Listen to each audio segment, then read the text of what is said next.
Trump की शपथ से पहले पुतिन ने बड़े जंग की तैयारी शुरू कर दी है। रूस नई न्यूक्लियर मिसाइलें तैयार कर रहा है। मिडिल ईस्ट के थर्ड पार्टी के जरिए पहुंच रहे हैं न्यूक्लियर मटेरियल। नीप्रो में बिल्डिंग मटेरियल बनाने वाली कंपनी के जरिए पहुंचाया जा रहा है सामान। यानी आने वाले वक्त में इस युद्ध के और ज्यादा विध्वंसक होने के आसार बनते नजर आ रहे हैं। और इसीलिए यह सवाल बहुत महत्वपूर्ण हो जाता है कि क्या डोनाल्ड ट्रंप आएंगे, युद्ध को और भड़काएंगे? क्योंकि इस वक्त मैदान जंग से जो खबरें सामने आ रही हैं वो तो इस बात की तस्दीक कर रही हैं कि यह युद्ध अब एक नए लेवल पर पहुंचता दिख रहा है।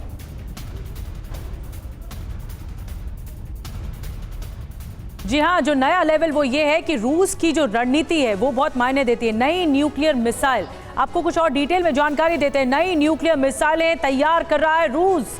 जी हाँ, बहुत बड़ा कदम।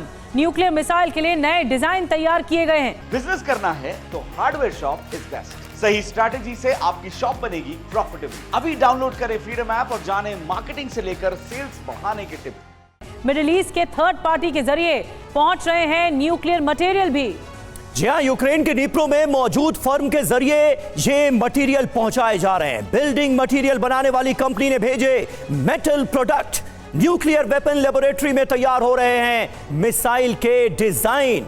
ये अहम जानकारी कीव इंडिपेंडेंट के हवाले से सामने आ रही है रूस की नई न्यूक्लियर मिसाइल को लेकर। हमारे साथ इस वक्त तमाम खास मेहमान मौजूद हैं, उनसे आपका तारुफ करा दें। पूर्णिमा नाथ हमारे साथ मौजूद हैं, राजनीतिक विश्लेषक हैं, अमेरिका से हमारे साथ मौजूद हैं, डोनाल्ड ट्रंप की कट्टर समर्थक मानी जाती हैं। दीपक वोरा साहब पूर्व राजदूत हमारे साथ मौजूद हैं। निनाद सेठ साहब हमारे साथ मौजूद हैं, विदेश मामलों के जानकार हैं। प्रसून शर्मा हमें ज्वाइन करेंगे थोड़ी देर में, अंतर्राष्ट्रीय मामलों के जानकार हैं। हमारे सहयोगी सुमित भी इस वक्त हमारे साथ मौजूद हैं। सबसे पहले पूर्णिमा जी, मैं आपके पास आऊंगा। आज अमेरिका के मेहमान से ही चर्चा की शुरुआत की जाए। मौका बहुत खास, एक बार फिर ट्रंप युग की शुरुआत होने जा रही है अमेरिका में। लेकिन इस वक्त दुनिया के अलग अलग हिस्सों में जो युद्ध चल रहे हैं उसे लेकर डोनाल्ड ट्रंप के आने के बाद क्या वाकई बड़ा बदलाव होगा, ये आप भी मानती हैं? Thank you so much. Good morning. Yes, and I think आपने देखा होगा इमीडिएटली यूक्रेन और रशिया में थोड़ा सा चेंजेस आया है, और इजराइल और पैलेस्टीन में भी थोड़ा सा चेंजेस आया है। हॉस्टेज रिलीज का खबर उन्होंने खुद दिया है हमें। और मुझे लगता है जो फर्स्ट ईयर होगा डोनाल्ड ट्रंप के 2025 वुड बी फोकस्ड अराउंड यहाँ पे यूनाइटेड स्टेट्स में जो प्रॉब्लम्स हमारी है, बॉर्डर सिक्योरिटी लेके, नेशनल सिक्योरिटी लेके, इन्फ्लेशंस को लेके, ऑब्वियसली वॉर्स को कंट्रोल करना, तारीफ लेके, इकोनॉमिक डेवलपमेंट, मैन्युफैक्चरिंग यहाँ पे लाने का फोकस करना। But at the end of the day I think the following year 2026 is when we are going to see slightly different strategies. We're going to see in terms of we're going to understand exactly how this particular administration is going to look like for the world. But 2025 is going to be we know exactly उनका focus कहाँ पे रहेंगे। वोक agenda को खत्म करना है, obviously हमारा से नेशनल सिक्योरिटी को फोकस करके एंड वॉर्स को जो है वो कंट्रोल में लाने का तैयारी है। जी, बड़ी बात कह रही हैं पूर्णिमा जी। आपकी वॉर फ्रंट पर अब देखना होगा कि ट्रंप के फैसले क्या होते हैं। बताया ये जा रहा है कि आते ही 100 ऑर्डर पर साइन करने वाले दीपक वोरा जी हमारे साथ हैं।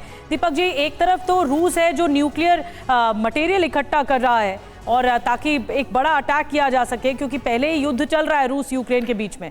अब डोनाल्ड ट्रंप जब आ जाएंगे तो क्या होगा? क्या ये युद्ध भड़केगा या फिर इसमें कोई नरमी देखने को मिलेगी? ऐसा लग नहीं रहा कि रूस के इरादे से। आभारी हूँ ma'am, thank you very much. आपने मौका दिया, फिर से बुलाया, बहुत अच्छा दिन है आज। अमेरिका में आपने अभी बताया कि वहाँ पे ठंड के कारण इनॉग्रेशन अंदर हो रही है, बाकी दुनिया में बहुत गर्मी हो रही है कि डोनाल्ड ट्रंप आ जाएगा, अब दुनिया बदल जाएगी, एटसेट्रा एटसेट्रा।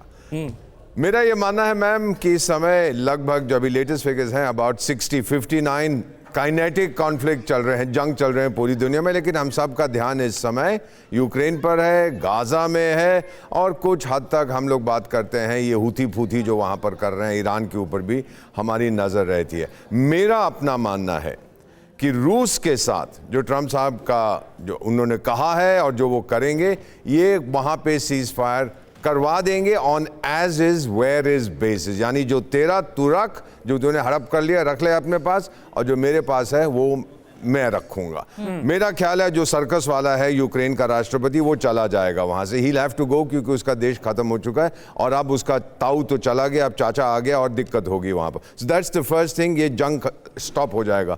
दूसरा सर, गाजा में तो सीज फायर हो चुका है, ट्रंप कहता है मैंने करवाई है, बुढ़न साहब कहते हैं मैंने करवाई थी, जिसने भी करवाई हो रुक तो गया है लेकिन शांति नहीं आएगी। युद्ध विराम का ये मतलब नहीं है परमानेंट पीस। डोंट डिलूड आवरसेल्व्स कि वो जी कल से शांति बिल्कुल नहीं आएगी जब तक अरब देश ये स्वीकार नहीं करते कि इजराइल को जीने का अधिकार, मैं तो रहा हूं 20 साल उस एरिया में, अधिकार देंगे जीने का, तब तक शांति नहीं। और तीसरा सर जो हम बात कर रहे हैं ईरान की, ईरान आज बहुत कमजोर है।